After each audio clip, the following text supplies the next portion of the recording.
चलिए आज एक ऐसी कहानी को समझते हैं जहां सबसे बड़ा हथियार कोई पिस्तौल नहीं बल्कि एक तेज दिमाग है। ये कहानी साबित करती है कि जब चतुराई का इस्तेमाल किया जाता है तो वो किसी भी शारीरिक ताकत से कहीं ज्यादा खतरनाक हो सकती है।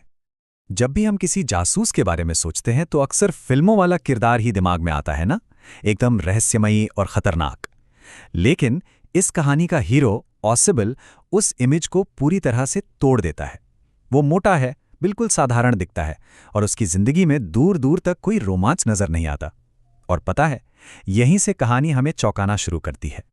तो कहानी में एंट्री होती है फॉलर की। फॉलर एक राइटर है जो हमारी ही तरह एक असली जासूस से मिलने के लिए बहुत एक्साइटेड है। लेकिन जैसे ही वो ऑसिबल से मिलता है उसका सारा उत्साह निराशा में बदल जाता है। और ऑसिबल की सबसे कमाल की बात यह है कि उसे अपनी साधारण शक्लो सूरत का पूरा एहसास है। वो फॉलर की निराशा को तुरंत भांप लेता है और मजाक में मान भी लेता है कि वो किसी फिल्मी जासूस जैसा बिल्कुल नहीं है। और रही सही कसर पूरी कर दी उस जगह के माहौल ने। एक छोटा सीलन भरा कमरा, वो भी एक उदास से होटल की छठी मंजिल पर। ये किसी भी एंगल से जासूसी का अड्डा तो बिल्कुल नहीं लगता था। फॉलर को लगा कि उसका यहां आना एकदम बेकार हो गया। लेकिन ठीक उसी पल जब फॉलर को लगता है कि ये शाम पूरी तरह से बर्बाद हो गई है, कहानी में एक ऐसा मोड़ आता है जिसकी किसी ने कल्पना भी नहीं की थी। और बस एक झटके में सब कुछ बदल जाता है। जैसे ही ऑसिबल लाइट जलाता है, कमरे के बीचों बीच एक आदमी पिस्तौल ताने खड़ा होता है। फॉलर की बोरिंग शाम अचानक जानलेवा बन जाती है। यही वो रोमांच था जिसका उसे इंतजार था, पर शायद इस तरह से नहीं। तो ये जो घुसपैठिया है, इसका नाम है मैक्स, एक और जासूस जो ऑसिबल से बिल्कुल उलट है।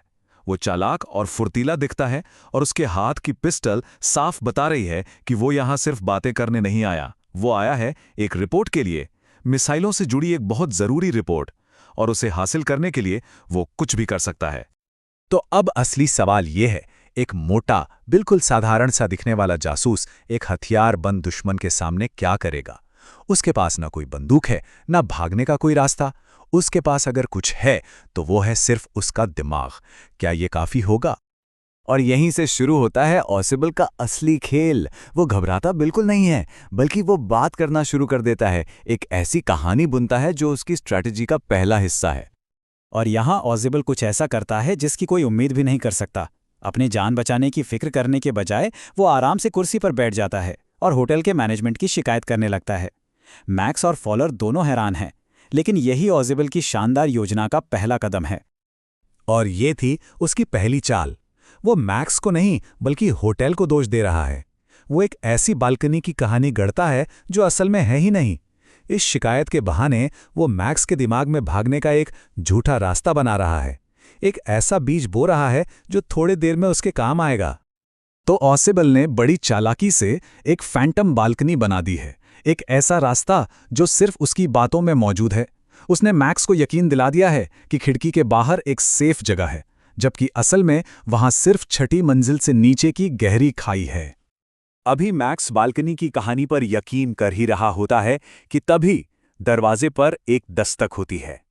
ये ऑसिबल की योजना का अगला और भी ज्यादा जरूरी हिस्सा है। अब देखिए ऑसिबल की स्ट्रैटेजी कितनी ब्रिलियंट है। ये 2 हिस्सों वाला एक मेंटल ट्रैप है। स्टेप 1, एक झूठा एस्केप रूट बनाओ यानी बालकनी। स्टेप 2, एक झूठा खतरा पैदा करो यानी पुलिस, ताकि दुश्मन उस झूठे रास्ते पर जाने के लिए मजबूर हो जाए। ये एक परफेक्ट ट्रैप था। और वो ये झूठ इतनी शांति और इतने यकीन से बोलता है कि मैक्स एक पल के लिए भी शक नहीं करता। एक मामूली सी दस्तक अब मैक्स के लिए पुलिस का छापा बन गई है। ऑसिबल ने प्रेशर को 100 गुना बढ़ा दिया है। अब मैक्स पूरी तरह से फंस चुका है। उसके पास सोचने का वक्त भी नहीं है। एक तरफ दरवाजा है जिसके पीछे कथित तौर पर पुलिस खड़ी है, दूसरी तरफ खिड़की है जिसके बाहर कथित तौर पर एक बालकनी है। उसे दोनों में से एक को चुनना ही होगा। और बस इसी दबाव में मैक्स वो गलती कर बैठता है जिसका ऑसिबल का इंतजार था। वो पुलिस से बचने के लिए उस काल्पनिक बालकनी पर कूद जाता है, ये जाने बिना कि वो हवा में छलांग लगा रहा है। और नतीजा एक जोर की चीख और फिर गहरी खामोशी। मैक्स का खेल खत्म हो चुका था। और अब आता है कहानी का वो हिस्सा, वो फाइनल रिवील, जहां ऑसिबल के बुने हुए जाल की हर एक परत खुलती है। दरवाजे के पीछे कोई पुलिस थी ही नहीं, वो तो सिर्फ एक वेटर था जो ऑसिबल का ऑर्डर किया हुआ ड्रिंक लेकर आया था।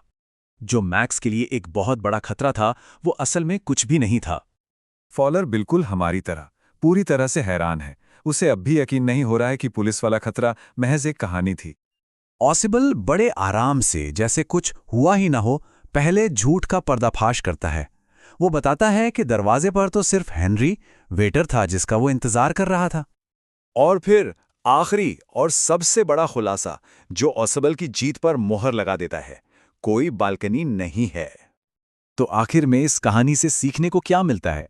इसे कहते हैं प्रेजेंस ऑफ माइंड, मतलब मुश्किल हालात में घबराने के बजाय शांति से सोचना और अपने दिमाग को ही अपना सबसे बड़ा हथियार बना लेना। ये कहानी हमें ये सोचने पर मजबूर करती है कि क्या असली ताकत बंदूक या शरीर में होती है, या फिर उस शांत दिमाग में जो किसी भी खतरे को मात दे सकता है।